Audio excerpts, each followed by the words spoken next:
And we are back. First Level Cafe is a collaborative effort of 5 families living in the Bronx with the intent to create a space for the community that we actually live in. Joining us now is the partner and vice president of public relations of First Level Cafe, Gabriel Denis, and we thank him so much for being with us. And listen, I want to talk about the work that you got going on over there. It's pretty live, brother. I want to talk to you. You got the cafe. Yeah. It's economic development, it's community development, and Right. you guys got everything from a cereal lab to an espresso bar. But I'll come back to the cereal in a minute. But talk to me about, Right. first of all, how the cafe came about. So first and foremost, I want to say thank you for having me here today. You got me up early this morning. So I'm glad to be here. Uh, the First Level Cafe came about, part like you said, 5 families coming together with the idea of social economic development here, especially here in my havens, in the my haven section of the Bronx. And we came together with the name just by our CEO. He's a real estate developer. Everything starts from the ground level. So first level cafe, uh, um, the first I'm sorry, the feedback is killing me. But the first level cafe, basically just building, the first building ever here in the Bronx, first level luxury building ever. So we're the first building here, the first level cafe here, and we're moving into the butler service going in here for the residents, the only in America. And when you talk about the butler service, we'll come back to that in a Right, minute. But obviously, the right. opportunity for you guys to really have a stake in being an integral part of the community. Talk to me about Mm. how this cafe is really, in a lot of ways impacted the community. Well, one of the things that I wanted to do, I don't know if you guys checked out our Instagram. Part of the public relations that I'm doing is when we did like a video with Bronson Avery, and some of the feedback we were getting was great, but then was a lot of feedback that we also getting that was not negative, but it was towards like gentrification. I don't really like that word, gentrification. I like more revitalization, where we're coming together to say that we deserve nice things in our neighborhood, and I think that's imperative that we not only shed light on that, but we also bring communities leaders together here so that they can also interact with what we're doing here.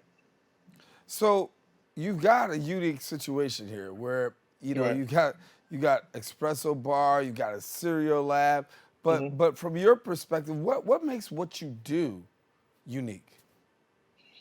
Well, we're black and brown owned, and if you come and see the space, it's everything is luxury. Everything we do is we want it to be first class. We want everyone to come and have an experience. I think the things that sets it apart is the experience. First of all, first and foremost. I've ate a lot of Captain Crunch in my life. Hmm. How do I eat it first rate? All right, so I'm gonna tell you right now. So we have a bowl, right? We have different types of milks. So we got oat milk, rice milk, hemp milk, Cambodian milk, whatever type of milk you want.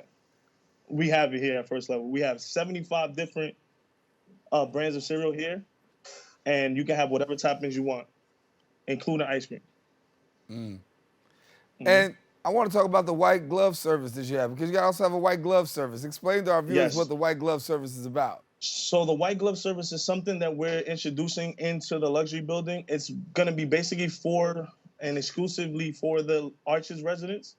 So we're actually going to build a space where on Saturdays and Sundays we're going to be having like brunch style buffet that will have actual butlers pushing carts into the building, and you can have it for the between breakfast lunch on those 2 days out of the week. For yourself, I mean, a lot of work is going into this. 5 families started it to see where it Hmm. is, to see what it is today. What are you most proud of? Uh, to be honest with you, I think the work, being here every day, just interacting with people. I think that's probably what I'm most proud of. Actually, when people come in, I mean, because of my age, they like, I'm like, you own this, and I'm like, yeah, that's a great feeling. And then seeing like-minded people that come in and they're like, oh wow, this is black and brown owned. I'm gonna come support you, and I'm here every day shaking hands, talking to everybody. If you're here every day that we're open, I'm here. I'm here. You'll see me All day, every day is what they say around the way, all huh? day, every day. Mm-hmm. Got But to put in the work. Got to put in the work. you have to put in the work. But what has been the response from the community? Obviously, being able to see this and see this new model, because when we talk about the things that you offer, you said like the white glove service, the Mm-hmm. espresso lab, the Uh-huh. cereals, and the variety of different Right. cereals. This isn't Right. something that you commonly see. So, what's it been like Right. for you and the response for the community? I think people feel comfortable coming in here. We had a initiative that we did earlier in the beginning where we had some of the Kennedy kids, the Kennedy High School football team come in, and we given them cereal all on me. I paid for every one of their cereals, and some of the responses that we got from the kids was like, "Mister, I feel bougie. I feel like upper class. I feel like almost like this is like Fifth Ave, Park Ave." And that's just some of the responses I was getting, and that gave me a great feeling. There's a level of You know, exposure to that, right? I think when you say that, mm-hmm. the kids come in, they have one expectation, but then you change the game by the exposure, Right. by the exposure that you give. Mm-hmm. How does that feel for you? Because you are changing mindsets, right? We're changing Right. mindsets, but then you're also setting an example of what could be, if you work hard, you try. Well, one of the things I would like to express to people is that this is like my first business. Being a former educator, I think it's imperative that we show us in different lights, in different aspects, in different fields, and that in turn, inspires the future leaders of tomorrow. So I think that's what I want to push. That's an initiative. I want people to come in and see my face and like, oh, I could do that one day. Yeah, yeah. For yourself and for the team, talk to us about Right. what it means to be a Bronx business owner, a business owner in New York City. Sometimes people work a lifetime to try to get there and never get there, but you're there and doing it. Um, I think when you're able to collaborate and find like-minded people, and then also find your purpose, that helps like you push forward. Being a Bronx owner and being a Bronx resident myself, I have like that pride of I want to make it here, and I want to serve my community as much as possible. Yeah. What can be done to really, bolster equity in Bronx neighborhoods as far as businesses are concerned? If we're talking about how do Uh, we increase that, how do we do that? I think definitely more exposure. I think some of the things that I was following, especially with Bronx Native, is like they're doing like collaborative efforts for like business as far as like business summits in the Bronx. Um, you know, having community leaders come in and just come in on their own and show support. I think that helps too, immensely. Like just even it's not just Instagram. It's like people coming in and word of mouth and making it like a cultural center. You know, I think And that's for, what's missing. yeah, and for you yourself, give us a little insight. If you could have a wish list of things that you'd like to see happen to Hmm. help even your business to go to that next level. If you're on the first level, let's Right. go to the next level. What would that be?